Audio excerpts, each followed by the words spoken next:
Good morning बच्चों, कैसे हैं आप सब लोग। होप सो स्वस्थ होंगे। तो चलिए जी, जो हमारी लेक्चर सीरीज चल रही है for statistics honours semester 1 Delhi university, my paper is descriptive statistics. तो अब तक जो मैंने क्लासेस ली है मेरे बच्चों, उनमें मैंने दो मेजरमेंट ऑफ एनालाइजेशन आपके साथ डिस्कस किए हैं। पहला था सेंट्रल वैल्यू, दूसरा था डिस्पर्जन। फिर उसके बाद मैंने मूवमेंट्स के बारे में बहुत कुछ बताया। आज हम लोग third measurement of the analysation discuss करने जा रहे हैं, जिसका नाम है स्क्यूनेस। ठीक है, कोई बात नहीं। तो दो बचे हैं, स्क्यूनेस एंड क्रोटोसिस। तो आज हम स्क्यूनेस पे थोड़ा सा काम करने के मूड में हैं। सो बेसिकली जैसे सेंट्रल वैल्यू कुछ वर्क करता था। क्या वर्क करता था सेंट्रल वैल्यू? सेंट्रल वैल्यू एक ऐसा नंबर हुआ करता था जिसके आसपास डाटा की मैक्सिमम ऑब्जर्वेशन बिलोंग करती थी। ठीक है, फिर जब डिस्पर्जन आया तो आपने बोला कि सर कुछ ऑब्जर्वेशन सेंटर वैल्यू से दूर है, आप हमें यह बता दीजिए कि वो जो ऑब्जर्वेशन सेंटर वैल्यू से दूर है वो कितनी दूर है और वो कितनी ऑब्जर्वेशंस है। उनका जो एवरेज फिनोमिना बना था वो मेजरमेंट ऑफ डिस्पर्जन बना था। अब मैं ये कह रहा हूं कि क्यों ना हमें ऐसा पता करना चाहिए कि जो मैक्सिमम ऑब्जर्वेशन है वो तो सेंटर के आसपास है, और कुछ जो ऑब्जर्वेशन दूर है वो किस डायरेक्शन में दूर है। मींस सेंटर वैल्यू के राइट तरफ ज्यादा ऑब्जर्वेशन है या सेंटर वैल्यू के लेफ्ट की तरफ ज्यादा ऑब्जर्वेशन है, यह भी हमें फाइंड आउट करना चाहिए। This is called lack of symmetry. Means मान लीजिए ज्यादातर ऑब्जर्वेशन सेंटर वैल्यू के राइट हैंड साइड में है जो दूर है, और लेफ्ट हैंड साइड में बहुत कम ऑब्जर्वेशन है, तो एक टाइप का डाटा बनेगा, that is called the positively skewed data या राइट टेल्ड डाटा। ऐसा हो सकता है कि जो ज्यादातर ऑब्जर्वेशन है जो सेंटर वैल्यू से दूर है वो लेफ्ट की तरफ है, और बहुत कम ऑब्जर्वेशन है जो राइट की तरफ है। Now this type of data is called negatively skewed data और लेफ्ट टेल्ड डाटा। बिल्कुल सिंपल है। तो हम एक नया मेजरमेंट लेके आ रहे हैं, that is called lack of symmetry. कि भाई जो आपका डाटा है वो सिमेट्रिक नहीं है, मतलब एक डायरेक्शन में डाटा की ज्यादातर ऑब्जर्वेशंस बिलोंग कर रही हैं इन वन डायरेक्शन। समझ गए? सिंपल है बिल्कुल। तो चलिए जी, विदाउट वेस्टिंग द टाइम हम लोग स्टार्ट करते हैं और टॉपिक लेके चलते हैं स्क्यूनेस।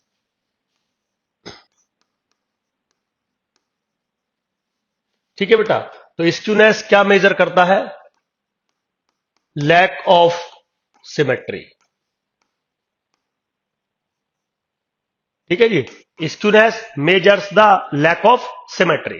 कि भाई मान लीजिए आपके पास कोई डाटा है और मैक्सिमम ऑब्जर्वेशन ये सेंटर है सपोज, और मैक्सिमम ऑब्जर्वेशन इसी पे है, और जो ऑब्जर्वेशंस बच गई वो जो स्ट्रक्चर उनका लेफ्ट की तरफ है वही स्ट्रक्चर उनका राइट की तरफ है, तो this data is called symmetric. कोई प्रॉब्लम नहीं है।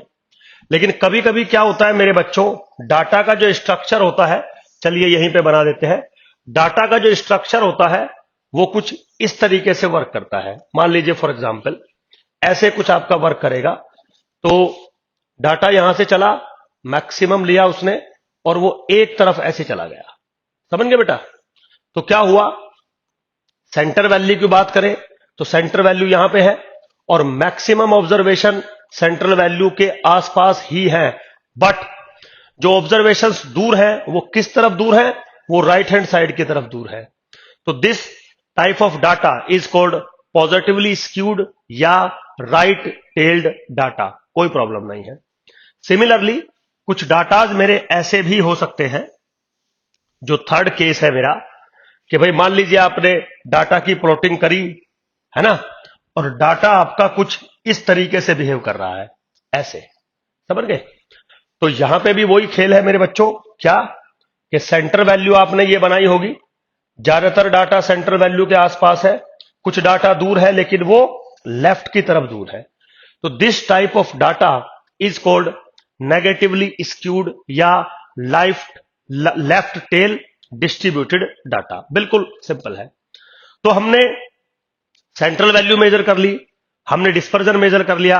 अब हम लैक ऑफ सिमेट्री मेजर करने जा रहे हैं, जो कि हम मेजरमेंट ऑफ स्क्यूनेस से डिफाइन करेंगे। ठीक, तो सबसे पहला जो मेरा पढ़ाने का तरीका होता है, मैं कई बार आपको बच्चों बोलता भी हूं कि सबसे पहले आप जो भी टर्म पढ़ने जा रहे हैं उसका मतलब समझिए।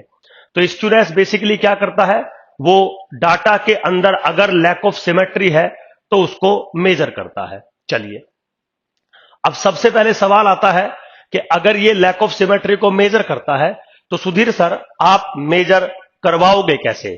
क्या फॉर्मुलेशंस आप बना सकते हैं? क्या फॉर्मुलेशंस हम बना सकते हैं जिससे वो लैक ऑफ सिमेट्री मेजर हो जाएगी? मेरे बच्चों, वेरी सिंपल।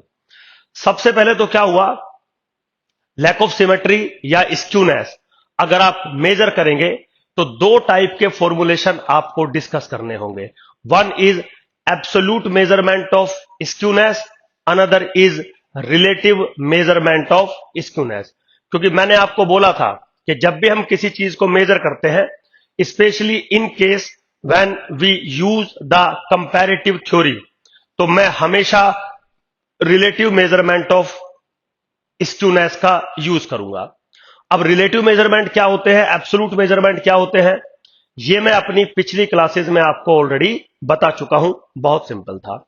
तो क्या हुआ, एक मैथमेटिशियन आए कार्ल पियर्सन, पिछली क्लास में मैंने उनका जिक्र किया था आपके सामने।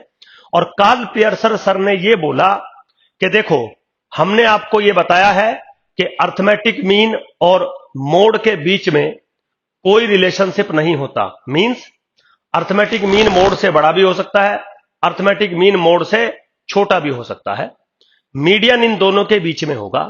तो उन्होंने एक बात बोली कि अर्थमेटिक मीन एक न्यूमेरिकल मेजरमेंट है, मीडियन और मोड पोजिशनल मेजरमेंट है।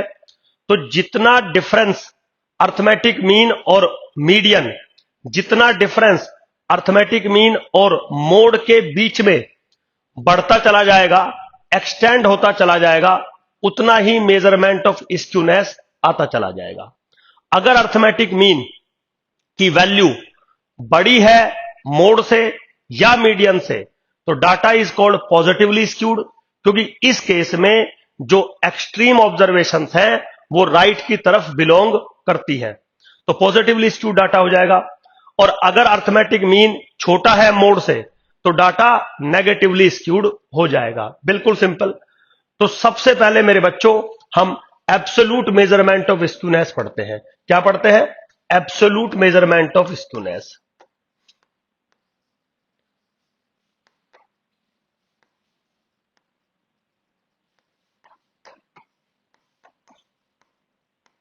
ठीक है बेटा, तो एब्सोल्यूट मतलब जिसमें यूनिट ऑफ मेजरमेंट प्रेजेंट रहता है। तो कार्ल पियर्सन सर ने एब्सोल्यूट मेजरमेंट ऑफ स्क्यूनेस दिया, वो था मीन माइनस मोड। क्या दिया था? Mean minus mode. Very simple. अब यहीं पे एक मैथमेटिशियन आए थे बाउलेज। बाउलेज सर ने भी एक मेजरमेंट ऑफ स्क्यूनेस हमें दिया, जो कि क्वार्टाइल्स थ्योरी पर बेस्ड था। तो बावले सर ने जो हमें मेजरमेंट ऑफ स्क्यूनेस दिया है, उसके अंदर हम मीन, मीडियन और मोड का यूज नहीं करेंगे, हम क्वार्टाइल्स का यूज करेंगे। हां, ऑब्वियसली बात है, जो सेकंड क्वार्टाइल है वो मीडियन होता है, बट वहां पे हम क्वार्टाइल्स का यूज करेंगे। तो जो बावले सर ने जो एब्सोल्यूट मेजरमेंट दिया है, उसको भी हम एसके से ही यूज करते हैं, बट ये होता है बावलेज कोफिशिएंट ऑफ स्क्यूनेस। बिल्कुल सिंपल। उन्होंने क्या बोला है? This is Q3 minus Q2 minus Q2 minus Q1। Now this is the absolute measurement of skewness defined by the Bowley's sir. उन्होंने जो ये मेजरमेंट दिया है वो स्पेशली उन डाटाज के लिए दिया है जो डाटा न्यूमेरिकल नहीं होते, पोजिशनल होते हैं। क्योंकि अगर डाटा न्यूमेरिकल नहीं है तो आप अर्थमेटिक मीन कैलकुलेट नहीं कर सकते, फिर तो ऊपर वाला फॉर्मूला लग ही नहीं सकता। तो नीचे वाला फॉर्मूला लग सकता है अगर डाटा पोजिशनल फॉर्म में या नॉन न्यूमेरिकल फॉर्म में दिया हुआ है। तो दोनों जो मेजरमेंट ऑफ स्क्यूनेस है उनका अपना अपना वैल्यू है मेरे बच्चों। ठीक, लेकिन प्रॉब्लम अब यहां पे ये आ गई कि ये जो दो फॉर्मुलेशन आपने बनाए हैं ये एब्सोल्यूट मेजरमेंट है, जबकि अगर हम कंपैरेटिव थ्योरी का इस्तेमाल करते हैं तो हमें रिलेटिव मेजरमेंट चाहिए होते हैं। तो कार्ल पियर्सन ने अपने मेजरमेंट को मॉडिफाई किया और relative measurement of skewness define किया। तो क्या है कार्ल पियर्सन का रिलेटिव मेजरमेंट ऑफ स्क्यूनेस? कुछ नहीं किया उन्होंने, अपने स्क्यूनेस के फॉर्मूले में उन्होंने सिग्मा से डिवाइड कर दिया। Sigma is what? Standard deviation. तो अगर आप मेरी पिछली क्लासेस को फॉलो कर रहे होंगे तो आपको समझ में आ गया होगा कि सिग्मा से डिवाइड करते ही जो ऊपर का यूनिट है वो नीचे के यूनिट से कैंसिल आउट हो जाएगा, उसका इफेक्ट नेग्लिजिबल हो जाएगा। तो जो अब एसके बनेगा ये वाला, now this is unit free measurement, so that's why this is the relative measurement of skewness defined by Karl Pearson. Similarly मेरे बच्चों, जो नीचे लिखा हुआ है उसको बावले सर ने कुछ इस तरीके से मॉडिफाई कर दिया।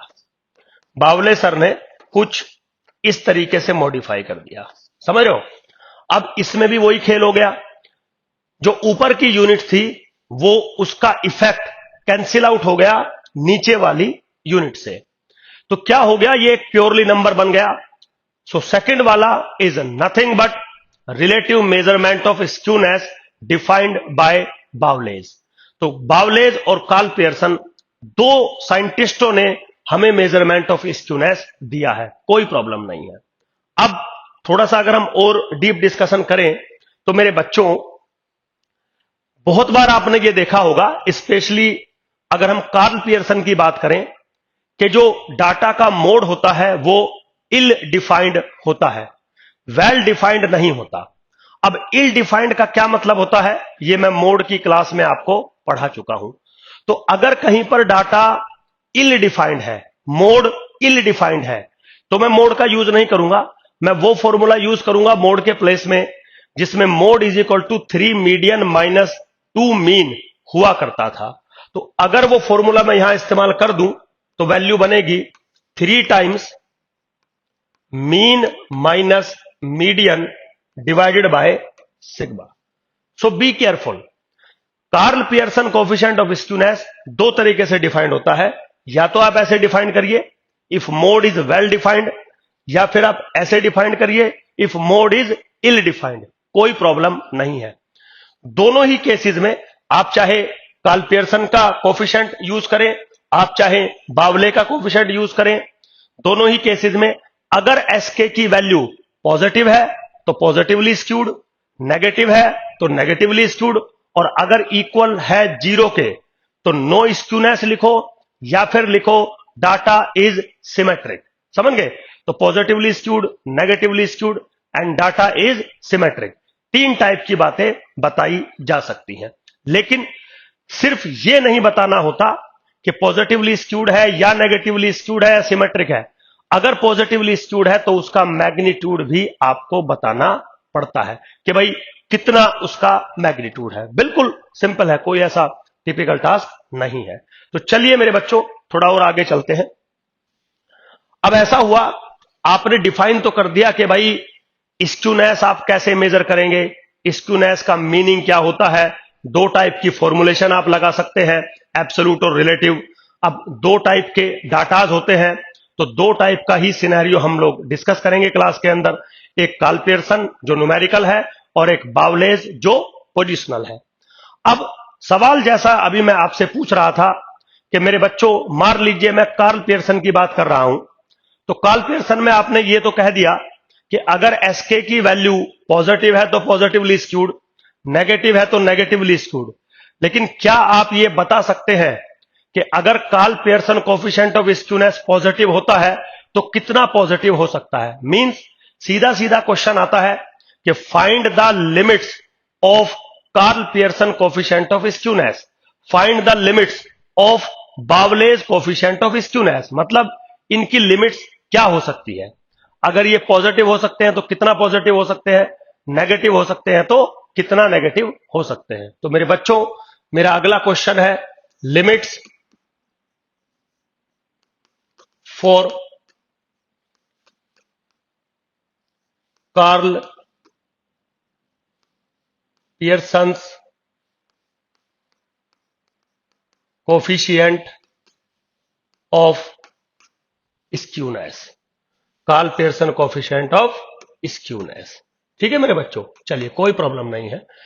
तो सबसे पहले तो अगर आपको इसकी लिमिट लगानी है तो सबसे पहले तो मैं इसके को डिफाइन करता हूं, विच इज 3 टाइम्स मीन, या मीन को मैं लिख लेता हूं x bar minus median divided by sigma. ठीक है जी, सिंपल है बिल्कुल, कोई रॉकेट साइंस नहीं है।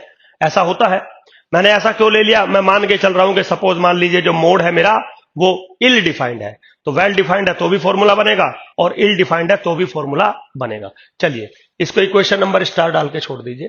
अब now let us consider absolute value of mean x bar minus के मीडियन, है ना। अब थोड़ा समझिए भाई, कोई चीज अपनी प्रूफ करनी होती है तो मैं कहीं से तो शुरुआत करता हूं ना। तो मुझे यहां पे दिख रहा है कि मीन माइनस मीडियन का मेरे पास यूज करना है, तो मैंने उसकी एब्सोल्यूट वैल्यू कंसीडर कर ली, बिल्कुल कोई प्रॉब्लम नहीं है। अब बात यह है कि अगर आपने एब्सोल्यूट वैल्यू कंसीडर कर ली तो can I write this is equal to 1/n summation i goes from 1 to n x i. Yes, arithmetic mean को मैं ऐसे लिख सकता हूं, और मेरे बच्चों मैं मीडियन को भी ऐसे लिख सकता हूं 1/n summation i goes from 1 to n median bracket close. क्यों लिख सकता हूं ऐसा, समझ गए होंगे आप। ऐसा, ये जो चीज लिखी हुई है आपके सामने, एक्चुअली में ये मीडियन ही लिखा हुआ है, क्योंकि मीडियन है कांस्टेंट। तो जब समीशन करोगे आई गोज फ्रॉम 1 to n किसी कांस्टेंट का, तो ये n इंटू कांस्टेंट हो जाएगा, n से n कट जाएगा, यही लिखा हुआ है। समझ गए, सिर्फ अपनी बात को कहने के तरीके होते हैं, मैथमेटिकली वो आपको समझाने पड़ते हैं। ठीक, अब मैं ये कह रहा हूं कि मैं इसको ऐसे भी लिख सकता हूं absolute value of 1/n summation i goes from 1 to n bracket x i minus median, बिल्कुल ऐसा मैं लिख सकता हूं। ठीक है, तो 1/n मैंने कॉमन ले लिया और समीशन मैंने कॉमन ले लिया, ऐसा मेरे पास कुछ बचा।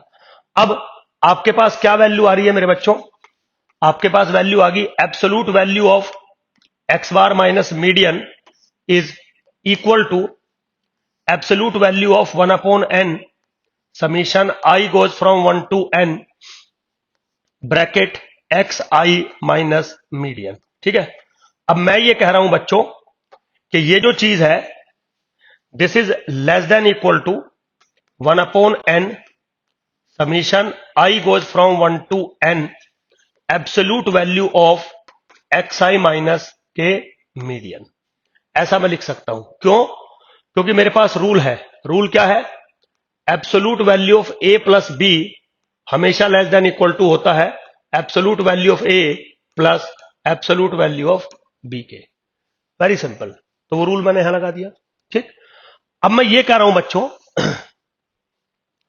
कि मैं अगर चाहूं तो इसको और मॉडिफाई कर सकता हूं। I can write this is less than equal to 1/n summation i goes from 1 to n mod of x i minus arithmetic mean. क्यों, क्योंकि आपको शायद रूल याद होगा, ये मीडियन का प्रॉपर्टी है। क्या प्रॉपर्टी है, sum of the absolute deviation about median is minimum. तो यहां पे sum of the absolute deviation है अबाउट मीडियन, और यहां पे क्या है, सम ऑफ एब्सोल्यूट डेविएशन है अबाउट अर्थमेटिक मीन। तो ऑब्वियसली बात है ये इससे कम होगा। समझ गए, तो मेरे पास क्या रूल आ गया, मेरे पास ये रूल आ गया कि इसकी जो वैल्यू है वो confirm less than equal to होगी इसके साथ। तो एक छोटा सा रिलेशन मैंने बनाया। अब मैं इस रिलेशन को साइड में लिख देता हूं। क्या रिलेशन मैंने बनाया, absolute value of x bar minus median is less than equal to 1/n summation i goes from 1 to n mod of x i minus x bar. इस रिलेशन को आप इक्वेशन नंबर डबल स्टार दे दीजिए। तो एक relation मैंने show कर दिया आपके सामने कुछ इस तरीके से बच्चों। ठीक है, अब थोड़ा आगे चलते हैं। देखिए एसके का फॉर्मूला आपके सामने ये है। अब इस फॉर्मूले को क्या मैं ऐसे लिख सकता हूं, एस के square is equal to 9 times absolute value of x bar minus median का होल स्क्वायर। आप एब्सोल्यूट नहीं भी लिखेंगे तो भी काम चलेगा, और लिख भी देंगे तो भी काम चलेगा क्योंकि स्क्वायर है, डिवाइडेड बाय सिग्मा स्क्वायर, कोई प्रॉब्लम नहीं है। Now this is what, 9 times absolute value of x bar minus median का whole square, now divided by sigma square किसके बराबर होता है, 1 upon n summation i goes from 1 to n x i minus x bar का whole square. बिल्कुल simple, right. अब ऐसा है मेरे बच्चों, आप थोड़ा सा देखें, जो डिनोमिनेटर वाली चीज है इसको तो मैं बिल्कुल सेम रख रहा हूं, जो डिनोमिनेटर वाली चीज है इसको मैं बिल्कुल सेम रख रहा हूं, और जो न्यूमरेटर वाली चीज है उसको मैं थोड़ा सा लेस देन इक्वल टू करने के मूड में हूं, समझ गए। अब आप अगर इसको गौर से देखें, एक्स बार माइनस मीडियन का होल स्क्वायर अगर आपको करना होगा तो आपको इस सारे का होल स्क्वायर करना पड़ेगा, समझ गए। और जब इस एन को अगर आप बाहर लेना चाहते हैं ब्रैकेट से तो आपको 1 अपॉन एन स्क्वायर और ब्रैकेट ऐसे करना पड़ेगा। आप जैसे मर्जी करिए, कोई फर्क नहीं पड़ता है। तो एक्स बार माइनस मीडियन का whole square is less than equal to, bracket के बाहर 1 upon n square summation mod of x i minus x bar का होल स्क्वायर यहां लिखा हुआ है। तो क्या मैं ये कह दूं कि this is less than equal to 9 times into 1 upon n square, okay, bracket summation i goes from 1 to n absolute value of x i minus x bar का whole square, numerator part. Denominator part को मैंने बिल्कुल same रखा, 1 upon n summation i goes from 1 to n x i minus x bar का whole square, बिल्कुल मैंने same रखा denominator part को, ठीक। अब थोड़ा सा आप चाहो तो एन को एडजस्ट कर सकते हो, ये है 1 अपॉन एन स्क्वायर और ये है 1 अपॉन एन, कैंसिल आउट अगर आप करना चाहोगे इसको तो इजीली कैंसिल आउट हो जाएगा। आप यहां से इसको हटा दीजिए, यहां से इसको हटा दीजिए, और ये जो नीचे है वो एन आ जाएगा, सिंपल ऐसे। तो आपका एक्सप्रेशन कुछ एस के स्क्वायर का कुछ ऐसे बन रहा है, समझ गए, बिल्कुल सिंपल कुछ ऐसे बन रहा है। तो चलिए मैं इसको साइड में ले लेता हूं कि भाई जो मेरा एस के स्क्वायर बना, this is less than equal to 9 times summation i goes from 1 to n mod of x i minus x bar का परफेक्ट स्क्वायर, लिख दिया जी। Now divided by n times summation i goes from 1 to n x i minus x bar का whole square, हटा दिया मैंने इन सारी चीजों को। अब देखिए मेरे बच्चों, सबसे पहले आपको एक चीज समझा रहा हूं।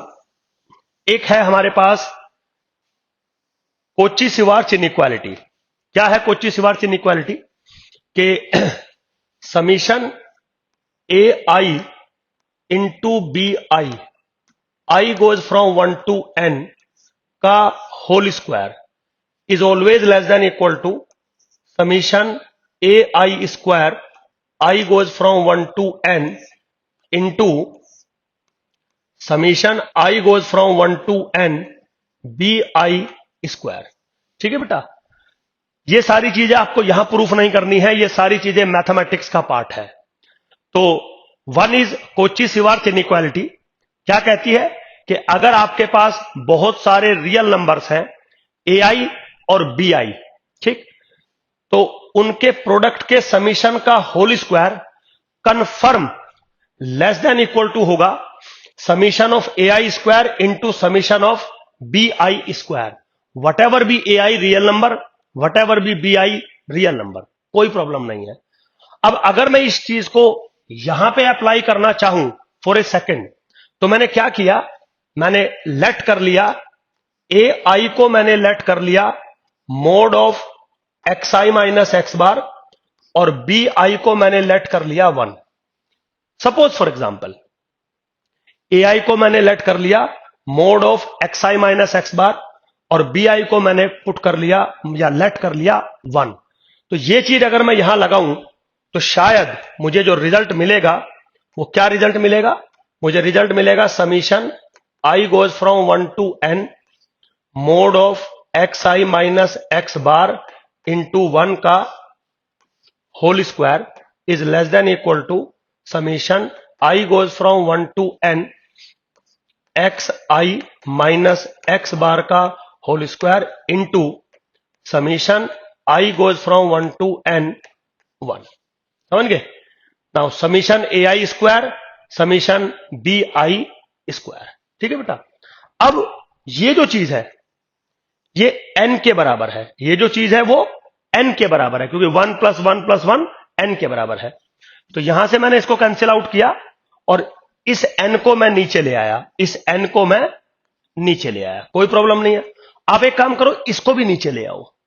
अगर आप इसको भी नीचे ले आओगे तो यहां पे बनेगा लेस देन इक्वल टू 1 और यहां पे क्या बनेगा, यहां पे बनेगा n times summation i goes from 1 to n mod of x i minus x bar का होल स्क्वायर। ठीक है बेटा, ये बनेगा। अब आप थोड़ा सा देखिए जरा,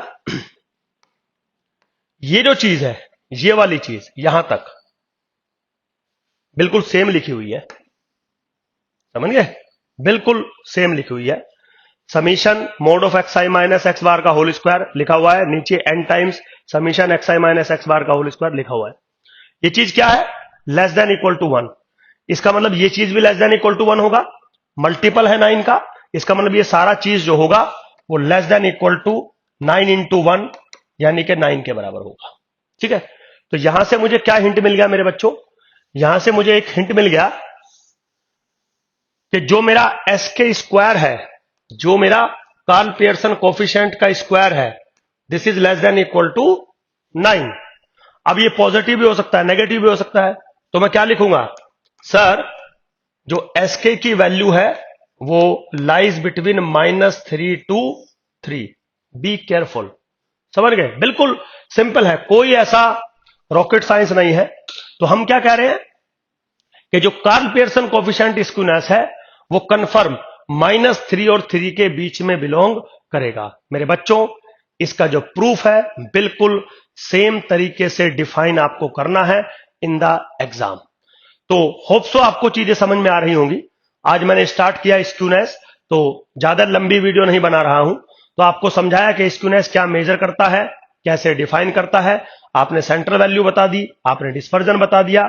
अब आपको यह बताना था कि जो ऑब्जर्वेशन सेंट्रल वैल्यू से दूर है वो किस डायरेक्शन में है, either in the right hand side में ज्यादा है और लेफ्ट हैंड साइड में ज्यादा है, पॉजिटिवली स्क्यूड, नेगेटिवली स्क्यूड। अब क्वेश्चन ये आता है कि sir how we measures the skewness, तो बाय कार्ल पियर्सन और बाय बावलेज। तो कार्ल पियर्सन का लिमिट हमने बताया। अब कार्ल पियर्सन क्या कहता है? अगर एसके की वैल्यू +3 है, क्योंकि मैक्सिममली +3 हो सकता है, तो data is called perfectly positively skewed. अगर एसके की वैल्यू -3 है तो data is called perfectly negatively skewed. Perfect term क्यों इस्तेमाल कर रहा हूं, क्यों यूज कर रहा हूं? क्योंकि परफेक्ट चीजें तभी यूज होती हैं जब वो मैक्सिमम लिमिट को कंटेन करता है। अब यहां पे हमने शो कर दिया ना कि एसके की वैल्यू -3 और 3 के बीच में बिलोंग करेगी, तो मुझे लिखना पड़ेगा कि अगर मैक्सिमम एक्स एसके 3 हो सकता है और 3 ही हो रहा है, तो पॉजिटिव तो स्क्यूड है ही, but it is called perfect positively skewed. मेरे बच्चों, होप सो आपको समझ में आया होगा। Thank you very much, bye.